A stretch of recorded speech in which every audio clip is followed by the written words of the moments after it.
چپ گہری ہو تو مار بھی دیتی ہے۔ کبھی کبھی یوں بھی دل چاہتا ہے آنکھیں بند ہوں اور سب بدل جائے، وقت، لمحات اور شاید ہم خود بھی۔ کچھ لوگ ہیں کہ جو ہماری نفرت کے قابل بھی نہیں ہوتے، اور ہم ہیں کہ ان پر محبتیں بھی ضائع کر دیتے ہیں۔ زندگی کا سب سے اداس لمحہ کسی ایسے شخص کو اللہ حافظ کہنا جس کے ساتھ آپ زندگی گزارنا چاہتے تھے۔ یقین جانو اسے بھولنا آسان تو نہ تھا۔ قطرہ قطرہ کر کے میں نے اپنی ذات کو اس کی جدائی کے درد میں ایسے گھولا تھا کہ مجھ میں رہی ہی نہ تھی، بس ہر طرف وہ تھا، اس کی خوشبو تھی جو وجود سے کبھی جا ہی نہ سکی تھی۔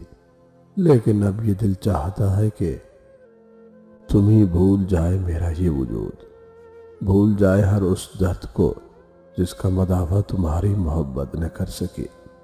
اب سوچوں تو جیسے کوئی سوچ آ ہی نہیں پاتی، جیسے ایک دریا ہے اور اس میں تمہاری یاد کو بہا دینا ہے، تمہیں فقط آخری نظر بھر کر دیکھنا ہے اور الوداع کہتے ہوئے اب چلے جانا ہے۔ یاد اسے نہیں کہتے جو تنہائی میں آئے، یاد تو اسے کہتے ہیں جو بھری محفل میں آئے اور تنہا کر جائے۔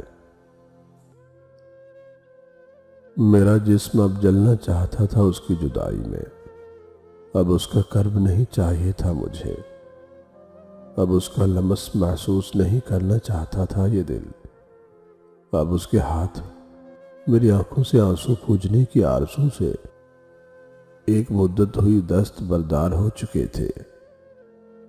اب تو بس یہ وجود عشق کی آگ میں راکھ کا ڈھیر بننا چاہتا تھا، سب خواہشوں اور آرزوؤں کو بے یقینی کی آگ میں بھسم کر دینا چاہتا تھا، اس احساس کو بھی فراموش کر دینا چاہتا تھا جو تم سے ایک عمر تک جڑا رہا تھا، جس نے درد اور راحت کی دونوں لذتوں کو آشنا کیا تھا۔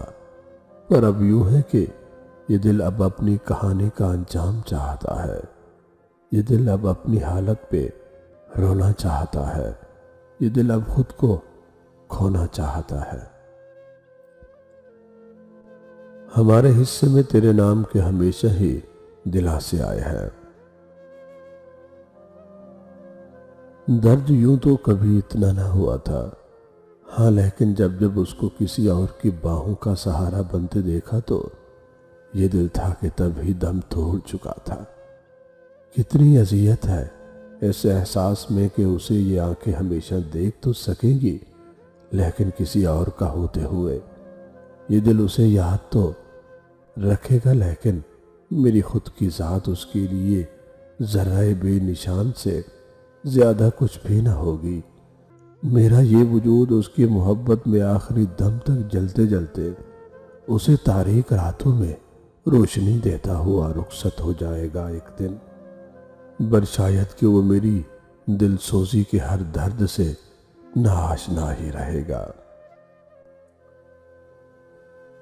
یہ دل اسے دور تک جاتا ہوا کتنی ہی دیر تک دیکھتا رہا تھا، اس کا سایہ یہ تاریکی میں کیسے دھیرے دھیرے مدھم پڑ رہا تھا۔ جیسے جیسے وہ دور ہو رہا تھا یہ دل جانتا تھا کہ اب اس کی بار وہ واپس پلٹ کر نہیں آئے گا۔ یہ آنکھیں چاہے جتنا بھی رو لے وہ کبھی ان بھیگی آنکھوں کو آ کر نہیں پوچھے گا۔ سرد راتوں میں دل کو تسلی دینے کو اس کے لفظوں کی گرماہٹ نہیں ہوگی، دل کی آس بندھانے کو اس کے بازوں کا تکیہ نہ ہوگا۔ اب چاہے روح ٹوٹ کر بکھر ہی کیوں نہ جائے، چاہنے والا اب کبھی ان ویران ہتھیلیوں کو نہ تھامے گا۔ ضروری نہیں کہ ہر لکھا جانے والا لفظ پڑھنے والے کے معیار کے مطابق ہو، لکھنے والا اپنی کیفیت جبکہ پڑھنے والا اپنی کیفیت میں ہوتا ہے۔